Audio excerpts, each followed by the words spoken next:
Ever feel like you're working twice as hard as everyone else, but still broke, exhausted, and falling behind?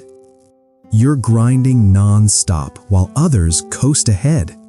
If hard work keeps letting you down, this farmer's brutal wake-up call could change everything for you. Stick around. He almost lost it all until one simple shift turned his failure into freedom. In a quiet farming town in the Midwest lived a guy named Jack Thompson. Jack was 36, married, 2 kids, and he'd inherited his dad's 40-acre corn and soybean farm. From the time he was a kid, Jack heard the same thing over and over: outwork everybody else and you'll make it. His dad lived by it, his grandpa lived by it, so Jack did too. Every morning, his alarm hit at 4 a.m. sharp. No snooze. He'd kiss his wife Lisa goodbye in the dark, pull on his boots, and head out before the roosters even stirred. He planted every seed row by hand when he could have used the old planter. He hauled water buckets during dry spells instead of fixing the irrigation. He pulled weeds himself instead of spraying or hiring help. "Real men do it the hard way," he'd say. His hands were rough, cracked, and bleeding half the time. His back hurt constantly, but he wore that pain like a medal. Lisa would watch him collapse into bed at 10 or 11 p.m., too wiped out to eat dinner or talk to the kids. "Jack, you're killing yourself," she'd say quietly. "There has to be a better way." He'd just shake his head. "Babe, success takes sacrifice. If I work harder, it'll pay off. I just gotta push through." Neighbors saw it too. At the co-op or church, they'd nod and say, "That Jack works like 3 guys. If hard work alone made you rich, he'd be loaded." But the truth hurt more. Jack's farm barely broke even. Yields were okay, never great.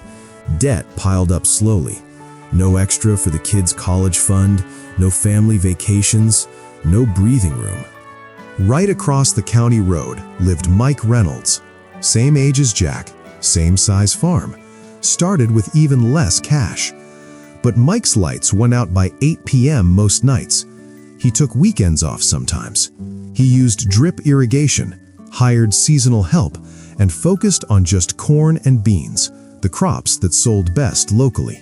And year after year, Mike's fields produced almost double what Jack's did. Jack tried not to stare, but it ate at him every time he drove by. Then the big drought hit. No rain for weeks. Crops started wilting. Everybody panicked a little. Jack doubled down. He woke at 3 a.m. instead of 4, carried buckets from the creek, 40, 50 trips a day. His shoulders screamed, his gloves soaked red with blood. He skipped meals, barely slept. "This is where hard work wins," he told himself. And Mike? He tweaked his irrigation timers to run at night when evaporation was low. His system dripped water straight to the roots, minimal waste. Crops stayed green.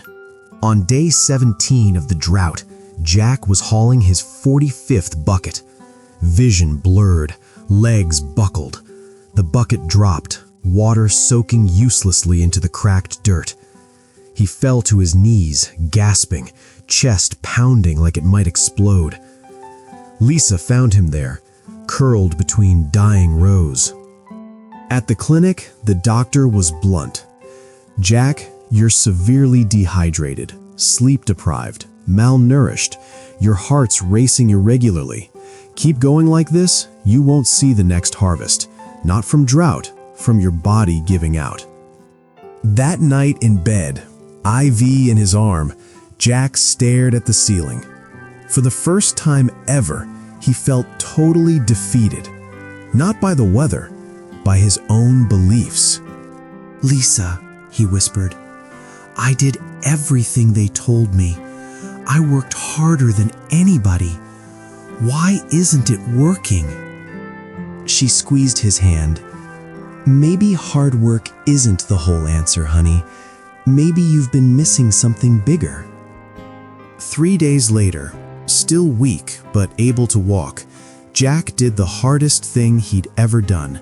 He walked across the road and knocked on Mike's door. Mike opened it, surprised but kind. "Jack? Heard you were in rough shape. Come in, man." They sat on Mike's porch, looking out at his healthy green fields. Jack's voice cracked. "Mike, I work twice your hours. I give everything. But you work half as much and get double the crap. How?" Mike didn't brag. He just stood up. "Let me show you something." In the barn, Mike handed Jack 2 axes, one old and dull, one sharp and shiny. Picture 2 guys chopping firewood all day. First guy swings non-stop for 12 hours straight, never stops, thinks more swings equals more wood. That's you right now. Jack took the dull axe, swung at a thick log. It barely chipped. After 8 swings, he was breathing hard, arms burning, cut maybe an inch deep. Mike took the sharp one clean swing bit deep. 3 more and the log split clean in half. "The second guy," Mike said, "works 9 or 10 hours, but every hour he stops 10 minutes to sharpen his blade. People call him lazy, but at the end of the day, he's cut twice as much wood because his tool is ready." Mike looked Jack dead in the eye. "Jack, you've been swinging a dull axe your whole life. Bleeding hands, broken body, but the tree ain't falling. Hard work matters, but only if it's smart work." Mike walked him around the farm and broke it down simple. First, build systems instead of just grinding. I don't haul buckets. Drip lines do it for me. Automatic, no waste.